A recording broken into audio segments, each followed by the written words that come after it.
నాకు ముగ్గురు పిల్లలు, 2 పాపలు, 1 బాబు. బాబు కోసం ఉంచుకుంటే బాబు పుట్టాడు. కాకపోతే దేవుడు బాబుని నా దగ్గర ఉంచలేదు.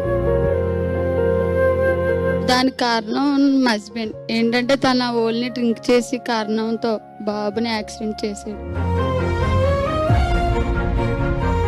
బాబుని ఫ్రంట్ కూర్చోబెట్టుకున్నారు, నేనేమో మధ్యలో కూర్చున్నాను. కాబట్టి అప్పుడు ఓవర్టేక్ చేశారు. ఇంకంతే, ఆర్టీసీ బస్సును గుద్దేశారు. హర్షానానా అంటున్నాను. అంటే వాడికి ఇక్కడ కొట్టుపోయింది చూస్తున్నాను గానీ తలకి బ్యాక్ సైడ్ తగిలిందని నాకు తెలియదు. ఒకసారి ఇవ్వండి బాబు అంటే, ఏం కాదమ్మా నువ్వు కూర్చో, నేను బాబుని హాస్పిటల్ తీసుకెళ్తానని అన్నయ్య దగ్గర తీసుకెళ్లారు. తర్వాత నాకు ఏమైంది, నాకు రాజమండ్రి గవర్నమెంట్ హాస్పిటల్ తీసుకెళ్లిపోయారు. వస్తాడని చూసి ఎదురు చూస్తున్నాను కానీ రాలేదు.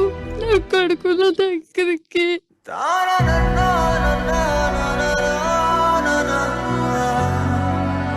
హర్షను ఉన్నావో లేదో, దేవుడు ఎంతమంది ధైర్యం పెట్టుకున్నాను, నా బిడ్డ లేను వెళ్ళిపోయాడు. అమ్మంటే ఇష్టం అంటే అనుకోవడాన్ని తిరిగేటోడు ఒక నల్లంటోడు రావట్లేదండి అనుకుని ఎదురు చూస్తున్నాను.